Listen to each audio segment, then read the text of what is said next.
The Sherman tank manual was explicit on page 147. Never reverse your vehicle toward enemy armor. The engine block provides no protection from the rear, and exposing your thin back plate to German guns is suicide. Every tank commander in 3rd Army had that doctrine drilled into them during training at Fort Knox. But Sergeant Tom Harlow was watching 3 Panzer IVs maneuver to flank his position, and he understood that following the manual meant his crew had maybe 5 minutes before German 75 guns punched through their Sherman from angles the front armor could not protect. His gunner had already knocked out one Panzer at 800 yards, but the other 2 were spreading wide, moving to hit them from the sides where a Sherman hull is vulnerable, and Harlow made a decision that should have gotten him court-martialed if anyone in command ever found out. He ordered his driver to throw the transmission into reverse and back, directly toward the nearest Panzer at full speed. The crew thought he had lost his mind. You do not charge enemy tanks backwards. It violates every principle of armored warfare. But Harlow had noticed something during 3 months of combat that the officers who wrote the manual had never experienced. German tank commanders hesitated when they encountered tactics that made no sense. A Sherman reversing toward them at 20 miles per hour looked like a malfunction or a crew trying to flee in panic, and that hesitation, those 3 or 4 seconds of confusion, gave Harlow gunner the angle he needed to put an armor-piercing round through the Panzer turret ring before the German realized what was happening. 2 Panzers destroyed, 1 remaining. And Harlow crew stuck 12 miles behind enemy lines with a radio that had been damaged by shell fragments and no way to call for extraction. For the next 72 hours, Harlow used the forbidden reverse maneuver to survive against armor that outgunned him and infantry that surrounded his position. When he finally made it back to American lines, his tank log, documenting exactly how he survived, was confiscated by battalion intelligence and never seen again, because the tactics he described contradicted doctrine that armored command had spent years developing, and they were not interested in admitting a sergeant had found a better way. Tom Harlow grew up in Tulsa, Oklahoma, where his father managed a construction crew building roads through the oil fields. Tom learned to operate heavy equipment young, started running bulldozers at 15, understood the mechanics of tracked vehicles in ways most kids his age understood cars. When he enlisted in 1942, the Army looked at his experience and sent him to armor training at Fort Knox, Kentucky. The training was comprehensive and repetitive. Tank warfare doctrine had been developed by officers who studied German blitzkrieg tactics and British operations in North Africa. The lessons were clear. Tanks operated in coordinated formations. You advanced with infantry support. You never exposed thin armor to enemy guns. You never reversed toward contact. The Sherman M4 was designed with frontal armor thick enough to resist most German anti-tank weapons at range. The sides were thinner, vulnerable to flanking fire. The rear engine compartment had minimal armor because the engine block itself provided some protection, but not enough to stop armor-piercing rounds. The manual was explicit. If you faced superior enemy armor, you withdrew at an angle that kept your front plate toward the threat, or you found hull-down positions that masked your vulnerable sides. You never ever reversed directly toward enemy tanks because that exposed your weakest armor and gave them a stationary target. Harlow absorbed the doctrine during 6 months of training.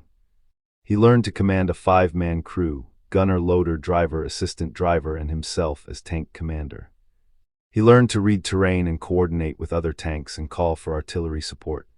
He learned the capabilities and limitations of the Sherman: good mobility, reliable mechanics, decent gun, but undergunned and underarmored compared to German Panthers and Tigers. The Sherman was a volume production tank. America built tens of thousands of them.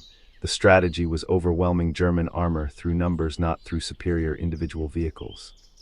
That strategy worked at the operational level, but at the tactical level, it meant Sherman crews faced German tanks that could kill them from ranges where the Sherman 75 gun was ineffective.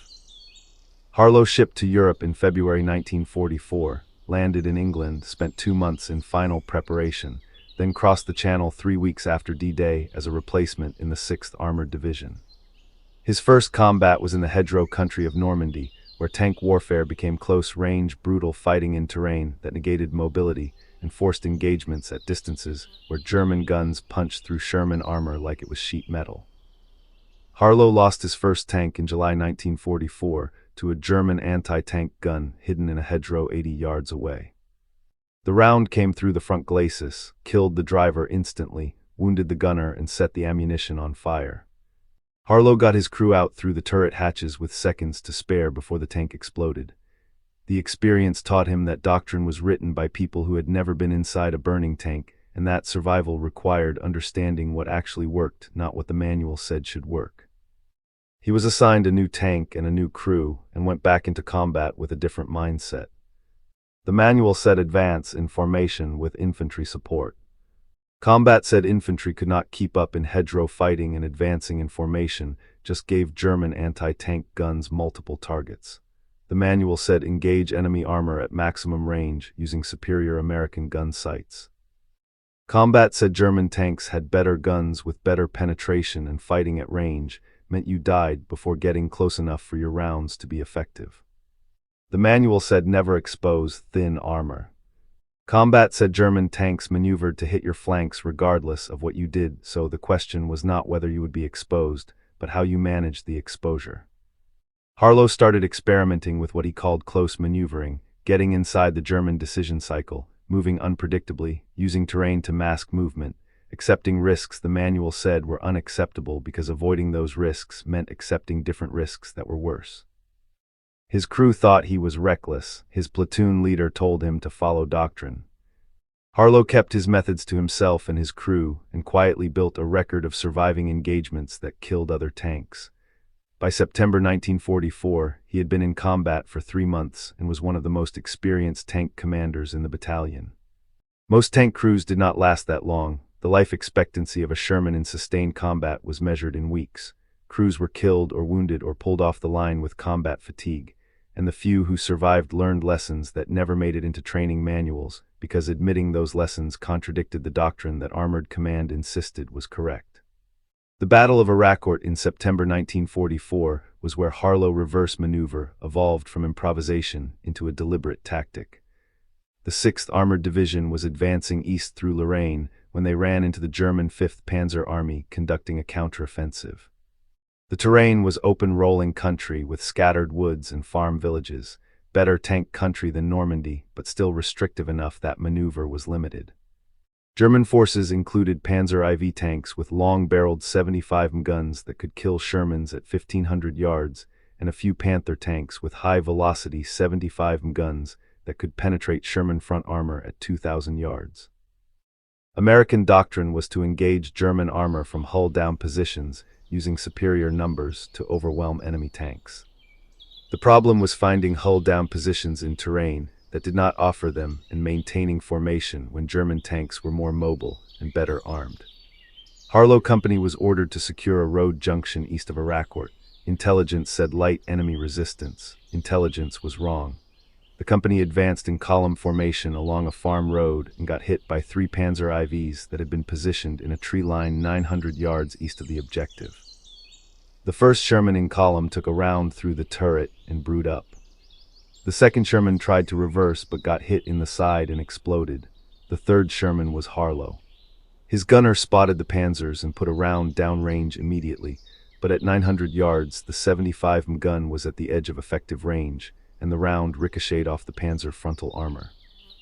The German tanks shifted fire toward Harlow. His driver started reversing to get behind a low ridge 50 yards behind them. The movement was standard doctrine, back away from the threat while keeping front armor toward the enemy, but Harlow saw 2 Panzers breaking left and right trying to flank his position.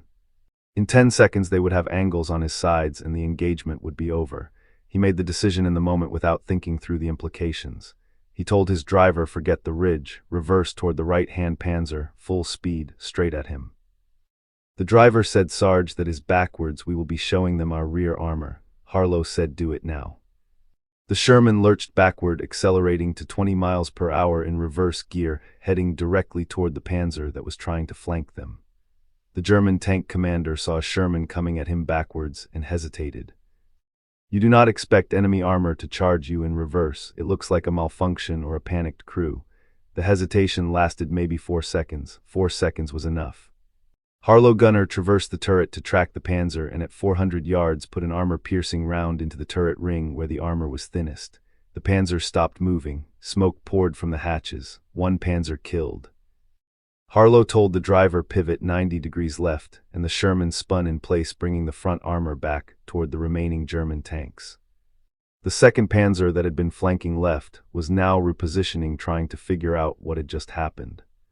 Harlow gunner hit it at 600 yards through the side armor, 2 Panzers destroyed. The third Panzer in the tree line withdrew. Harlow crew sat in their tank breathing hard, trying to process what had happened. The company commander called on the radio and asked what the hell Harlow had done. Harlow said, "Sir, I reversed toward the enemy to maintain front armor angle during their flanking maneuver." The company commander said, "You reversed toward enemy tanks. That is explicitly against doctrine. Do not do that again." Harlow said, "Yes, sir, understood," but internally he was thinking that the forbidden maneuver had just saved his crew, and that doctrine written by people who had never faced Panzers was worth less than the tactical advantage of doing what the enemy did not expect. Over the next 3 weeks, Harlow refined the technique. He used it twice more in Iraq, both times successfully. His crew stopped questioning it and started anticipating when he would call for it. Other tank commanders in the platoon noticed that Harlow was surviving engagements that killed other tanks and started asking what he was doing differently. Harlow described the reverse maneuver. Most of them dismissed it as crazy. 2 commanders tried it and found it worked.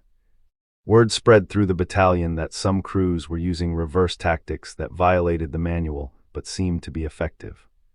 Battalion commander heard about it and called a meeting of all tank commanders. He said any commander caught reversing toward enemy armor would be relieved for violating doctrine and endangering their crew. The prohibition was clear and direct. Harlow stopped talking about the maneuver, but he did not stop using it. He just made sure no officers were watching when he did. The technique worked because it exploited the gap between what German tank commanders expected and what actually happened. German doctrine was based on the assumption that Allied tanks followed their own doctrine, which emphasized frontal engagements and angled withdrawals. A Sherman reversing toward you at speed looked like a mistake, and human nature is to hesitate when you see something that does not make tactical sense. That 3 or 4 second hesitation was the difference between killing and being killed. Harlow understood he was trading risk for surprise, exposing weak armor but gaining positional advantage and psychological disruption. The manual said never take that trade. Combat said the alternative was being flanked and killed by German guns that outranged yours, so the trade made sense even if doctrine forbade it. By October 1944, Harlow had survived 4 months of sustained combat and was recognized within the battalion as one of the most effective tank commanders they had, even though his methods were officially prohibited. The situation that would prove the value of the reverse maneuver came on October 28, 1944, during a reconnaissance patrol near the town of Château-Salins in eastern France. Harlow tank was operating as part of a 4-tank platoon tasked with probing German defenses east of the town. The patrol advanced through wooded terrain following a logging road that intelligence said was lightly held. Intelligence was wrong again. The platoon ran into a German blocking position consisting of infantry with Panzerfaust anti-tank rockets and 3 Panzer IVs positioned to cover the road. The lead tank took a Panzerfaust in the side and burned. The second tank reversed rapidly and got hit by a Panzer round that penetrated the turret. The third tank was destroyed trying to maneuver off the road. Harlow tank was 4th in column. He saw the ambush develop and made an immediate decision. Instead of reversing away from the threat, he told his driver to push forward through the kill zone at maximum speed while he traversed the turret to engage the Panzers. The Sherman accelerated to 25 miles per hour and crashed through brush on the side of the road. A Panzerfaust team fired and missed high. Harlow gunner hit 1 Panzer at close range. The second Panzer got a round off that missed by feet. Harlow was past the German position before they could reorient. But now he was alone 12 miles behind enemy lines with a damaged radio and 3 German tanks somewhere behind him trying to figure out where he had gone. For 72 hours, Harlow and his crew survived in German-controlled territory using every tactic the manual said not to use. They hid the Sherman in a barn during daylight. They moved at night with the engine throttled down to reduce noise. They avoided roads and traveled through farm fields and woods. They encountered German infantry twice and used the reverse maneuver both times, backing toward the threat at speed, then pivoting to bring the main gun to bear before the infantry could deploy their Panzerfausts. They destroyed a German supply truck and captured rations that kept them fed. They found a destroyed American Jeep and salvaged a working radio, but the frequencies were different from their tank radio, and they could not establish contact with friendly units. On the third night, they heard American artillery firing to the west and navigated toward the sound. They crossed back into American lines at dawn on October 31st, the Sherman running on fumes, the crew exhausted but alive. Battalion intelligence debriefed them immediately. Harlow provided a detailed account of the 72 hours, including every use of the reverse maneuver, and how it had allowed them to survive encounters with superior German forces. The intelligence officer took extensive notes and told Harlow his tank log would be valuable for after-action analysis. 2 days later, battalion commander called Harlow to headquarters and told him the tank log had been lost. Harlow said, "Sir, I watched the intelligence officer write 10 pages of notes about our actions behind enemy lines. How is that lost?"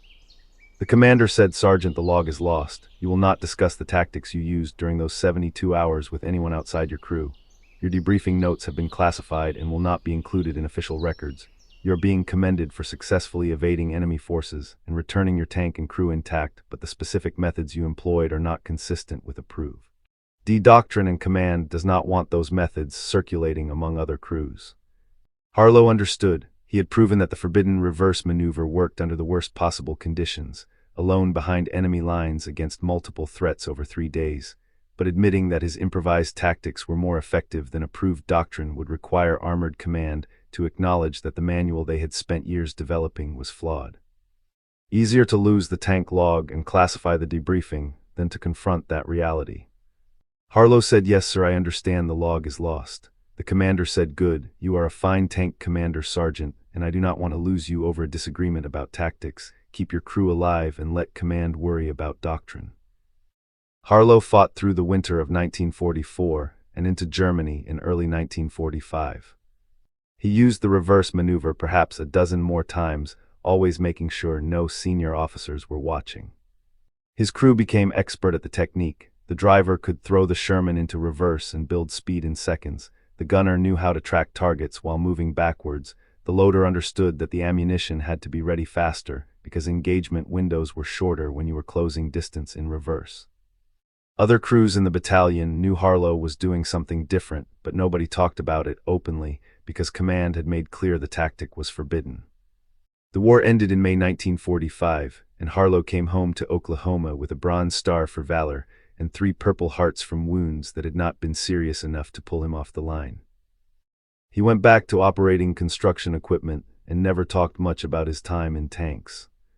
When other veterans asked about combat, he said it was a lot of sitting around waiting, punctuated by brief moments of terror, and that the Sherman was a decent tank if you understood its limitations.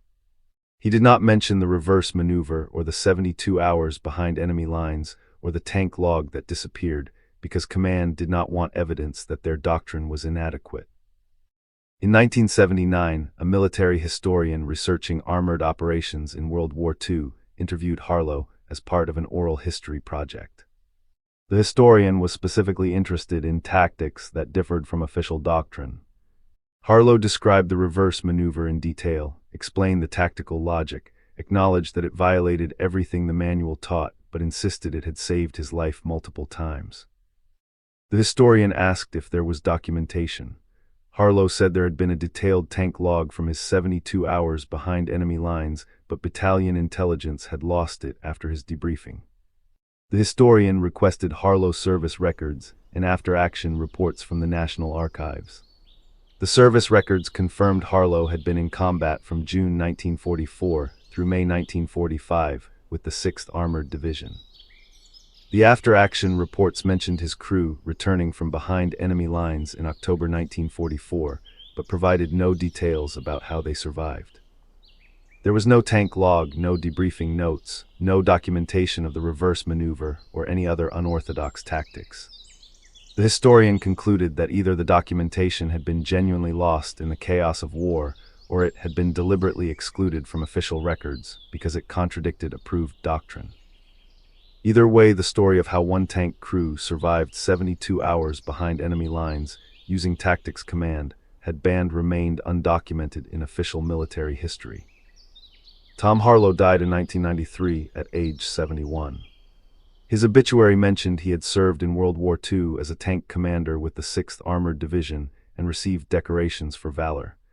It did not mention that he had pioneered tactics that violated doctrine or that his documentation of those tactics had been lost by command.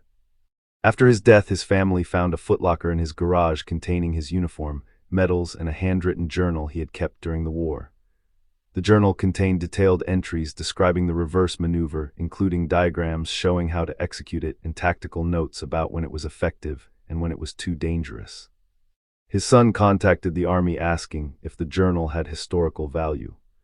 The Army Center of Military History reviewed it and concluded that while the journal was interesting, it described tactics that were not consistent with approved World War II armored doctrine and therefore had limited value for doctrinal studies. The journal was returned to the family and remained in private possession. The question that remains is why command chose to lose the tank log documenting Harlow 72 hours behind enemy lines. The most likely explanation is institutional inertia. Armored doctrine in World War II was developed through extensive analysis of German blitzkrieg tactics and British combat experience in North Africa. By 1944, that doctrine was codified in training manuals and field regulations that represented years of work by armored command. Acknowledging that a sergeant in combat had found tactics more effective than approved doctrine would require admitting the doctrine was incomplete or flawed. That admission would raise questions about how many other crews had died following doctrine that did not work and whether command bore responsibility for insisting on tactics that increased casualties. Easier to lose one tank log than to confront those questions. The same pattern appears throughout military history. Junior personnel in combat discover that official doctrine does not match battlefield reality. They adapt and survive using improvised tactics. When they report those tactics, command faces a choice: incorporate the adaptation and acknowledge the doctrine was inadequate, or suppress the adaptation and maintain doctrinal consistency. Command usually chooses suppression because institutional credibility is valued more highly than tactical effectiveness. The cost is measured in lost opportunities to improve doctrine and in the deaths of personnel who followed doctrine that more experienced troops had already determined was flawed. Tom Harlow reverse maneuver was eventually incorporated into armored tactics, but not until decades after World War II, when new technology and different combat conditions made the technique more widely applicable. Modern armored doctrine recognizes that reversing under fire can be tactically sound in specific situations, particularly when maneuvering in restricted terrain or exploiting enemy hesitation. But the doctrine does not credit Harlow or any other World War II tank commander with pioneering the technique because the official records do not document that it was used. The tank log is lost. The debriefing notes are classified or destroyed. The oral history interviews are archived but not incorporated into doctrinal studies. And the story of how one crew survived 72 hours behind enemy lines using forbidden tactics remains known only to the family who found his journal and the historians willing to believe that official records do not always tell the complete story. If this account resonates with you, if you served in armor or new tank crews or understand that sometimes the mission requires ignoring the manual, there are 3 things you can do. First, like this video, engagement signals that these stories matter, that recognizing tactical innovation matters more than preserving institutional narratives about doctrine. Second, subscribe and enable notifications. We document military operations where what actually worked differed from what command said should work, where after-action reports were sanitized and the soldiers who adapted were written out of history. Third, leave a comment. Tell us if you encountered situations where doctrine did not match reality, where survival required improvisation, where the tactics that worked were the ones command had forbidden. Tom Harlow should have been court-martialed for reversing under fire.